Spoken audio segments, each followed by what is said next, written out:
ఒక్కసారి కొమ్మూరి గోల్డ్ కి కాల్ చేయండి. తాకట్లో ఉన్న మీ బంగారాన్ని విడిపించి మార్కెట్ ప్రైస్ కి వాళ్ళు కొనుక్కుని మిగతా డబ్బులు మీకు ఇచ్చేస్తారు. హలో అండి, అందరికీ నమస్కారం.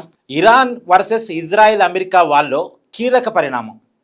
48 గంటల వార్నింగ్ ట్రంప్ ఇరాన్కి ఇచ్చాడు. 48 గంటల్లో కనుక హార్మోజ్ జలసంధిని మీరు పూర్తి స్థాయిలో ఓపెన్ చేయకపోతే మేము మీ దేశంలో ఉన్నటువంటి విద్యుత్ కేంద్రాల మీద దాడి చేస్తాం అనే వార్నింగ్ ఇచ్చాడు. పవర్ స్టేషన్స్ మీద దాడి చేస్తామని. దానికి ఇరాన్ కూడా అంతే ధీటుగా బదిలిచ్చింది. మీరు కనుక మా దేశంలో ఉన్న విద్యుత్ కేంద్రాల మీద దాడి చేస్తే మేము హార్మోజ్ జలసంధిని ఫుల్ ఫ్లెడ్జ్డ్గా క్లోజ్ చేస్తాం. ఇప్పటి వరకు యుద్ధంలో డైరెక్ట్గా ఇండైరెక్ట్గా పాల్గొంటున్న దేశాల నౌకలు మాత్రమే మేము హార్మోజ్ జలసంధి దగ్గర ఆపుతున్నాం. యుద్ధంతో సంబంధం లేని దేశాల నౌకల్ని మేము ఎలో చేస్తున్నాం.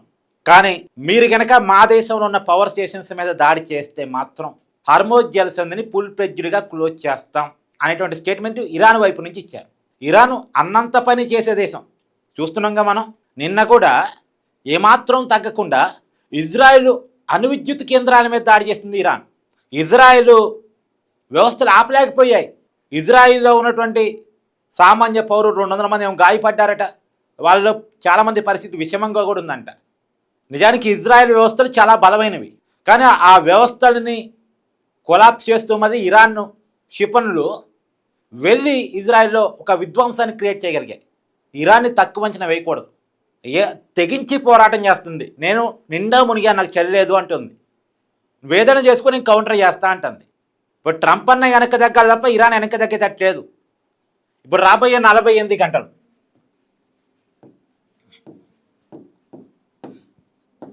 48 గంటలు టైం ఇచ్చాడు ట్రంప్. దాదాపు ట్రంప్ మన సమయం ఇచ్చి కూడా 24 గంటలు కావస్తుంది. 24 గంటలు క్లోజ్. ఇంకొక 24 గంటలు ఉంది.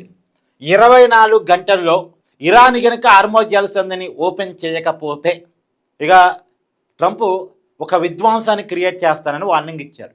ఇరాన్లో ఉన్న పవర్ స్టేషన్స్ మొత్తం కొట్టేస్తానని. ఇరాన్లో కనుక పవర్ స్టేషన్స్ని కనుక ధ్వంసం చేస్తే ఇరాన్లో చమురు సమస్యలు వచ్చే అవకాశం ఉంది, గ్యాస్ సమస్యలు వచ్చే అవకాశం ఉంది. పూర్తిగా అసలు కరెంటు లేని చీకటిమయంగా ఇరాన్ మారిపోయే పరిస్థితి ఉంటుంది. అదే జరిగితే ప్రపంచాన్ని స్తంభింప చేస్తానని అంటుంది ఇరాన్. ఇప్పుడు హార్మోజ్ జలసంధిని కనుక నిజంగా ఫుల్ ఫ్లెడ్జ్డ్గా క్లోజ్ చేస్తే ఇప్పటివరకైతే మనకి అడపాదడపా నౌకలు వస్తున్నాయి. ఇరాన్ వాళ్ళతో మన వాళ్ళు మాట్లాడుతున్నారు. మన దేశానికి సంబంధించిన నౌకల్ని ఎలో చేస్తుంది ఇరాన్. ఎందుకంటే మనకి యుద్ధంతో సంబంధం లేదు కదా, కాబట్టి మన నౌకల్ని ఎలో చేస్తున్నారు. మనకి మన 2 నౌకలు ముంబై తీరానికి వచ్చాయి. ఒక నౌక గుజరాత్ తీరానికి వచ్చింది గ్యాస్ పట్టుకొని, ఎల్పిజి గ్యాస్ తోటి. కాబట్టి మనకి కొంత నౌకలు వస్తున్నాయి, చమురు గ్యాసు తీసుకొస్తున్నాయి గల్ఫ్ దేశాల నుంచి. కాబట్టి ఇప్పటి వరకు మనకి పెద్ద స్థాయిలో సమస్య తెలియదు. సమస్య తెలుస్తుంది, గ్యాస్ కొరత వచ్చింది, పెట్రోల్ డీజిల్ ధర పెరుగుతున్నాయి. అంతవరకు యుద్ధం ప్రభావం మనకు తెలుస్తుంది. కానీ ఒకవేళ నిజంగా హార్మోజ్ జలసంధిని ఫుల్ ఫ్లెడ్జ్డ్గా క్లోజ్ చేస్తే మాత్రం సమస్య జటిలమయ్యే అవకాశం ఉంటుంది. మనం గ్యాస్ ఇబ్బందులు, ప్రధానంగా గ్యాసు, చమురు అండ్ ఈ గ్యాసు చమురు డైరెక్ట్గా మన మీద ప్రభావం చూపిస్తే ఖచ్చితంగా ఇబ్బంది వచ్చేటువంటి అవకాశం ఉంటుంది. ఈ చమురు అంటే పెట్రోల్ డీజిల్ సమస్య కనుక వచ్చి రేట్లు పెరిగితే ఆటోమేటిక్గా మన వ్యవస్థలో కాస్ట్ ఆఫ్ లివింగ్ పెరిగిపోయింది. ఒక్కసారి కనుక డీజిల్ రేట్లు పెరిగిందంటే ట్రాన్స్పోర్టేషన్ కాస్ట్ పెరిగింది. ట్రాన్స్పోర్టేషన్ కాస్ట్ పెరిగింది అంటే పాలు, పండ్లు అన్నీ పెరిగిపోతాయి. ఇప్పటికే కమర్షియల్ డీజిల్ ధర పెరిగింది, పవర్ పెట్రోల్ ధర పెరిగింది. పవర్ పెట్రోల్ అందరూ వాడరు కాబట్టి అందరి దాకా సమస్య రాలే. పవర్ పెట్రోలు 2 రోజుల పాటు 2 రూపాయలు 4 రూపాయలు పెరిగింది. డీజిల్, కమర్షియల్ డీజిల్ అంటే పరిశ్రమలు వాడేటువంటి డీజిల్కి 5 రూపాయలు పెంచారు. ఇప్పుడేదో 5 రాష్ట్రాల ఎన్నికలు ఉన్నాయి కాబట్టి కేంద్రం మీద వ్యతిరేకత రాకుండా ఉండటం కోసం ఈ ఏప్రిల్ వరకు మేనేజ్ చేద్దామని పెట్రోల్ డీజిల్ రేటు పెంచట్లేదు. ఆయిల్ కంపెనీలే బేర్ చేస్తున్నాయి. కానీ ఏప్రిల్ తర్వాత ఏ క్షణమైనా సరే పెట్రోల్ డీజిల్ రేటు పెరిగే అవకాశం చాలా క్లియర్గా ఉంది. హార్మోజ్ జలసంధిని కనుక పూర్తి స్థాయిలో క్లోజ్ చేస్తే ఇంకా ముందుగానే పెరుగుతాయి. ఏప్రిల్ మొదట్లోనే పెరుగుతాయి పెట్రోల్ డీజిల్. నిజంగా హార్మోజ్ జలసంధిని ఫుల్ ఫ్లెడ్జ్డ్గా క్లోజ్ చేస్తే క్లోజ్ చేయటానికి ఇరాన్ సిద్ధపడుతుంది. ఎందుకంటే అమెరికా ఏం చేస్తుంది, హార్మోజ్ జలసంధిని ఎట్లా ఆక్యుపై చేసుకోవాలి, ఇరాన్కి ఆయువు పట్టేనటువంటి కరుకు దీవుల్ని ఎలా ఆక్యుపై చేసుకోవాలని ప్లాన్ చేస్తుంది. దానికి ఇరాన్ చేయగలిగినటువంటి కౌంటర్ ఏంటి? హార్మోజ్ జలసంధిని ఫుల్ఫెజ్డ్గా క్లోజ్ చేయటం. సో ఈ యుద్ధమేమో కానీ, ఇరాన్ వర్సెస్ ఇజ్రాయిల్ అమెరికా యుద్ధమేమో కానీ, వాళ్ళు ఎంత నష్టపోతున్నారు అనేది పక్కన పెడితే సంబంధం లేని ప్రపంచం అంతా నష్టపోతుంది. సంబంధం లేని ప్రపంచం అంతా నష్టపోతుంది.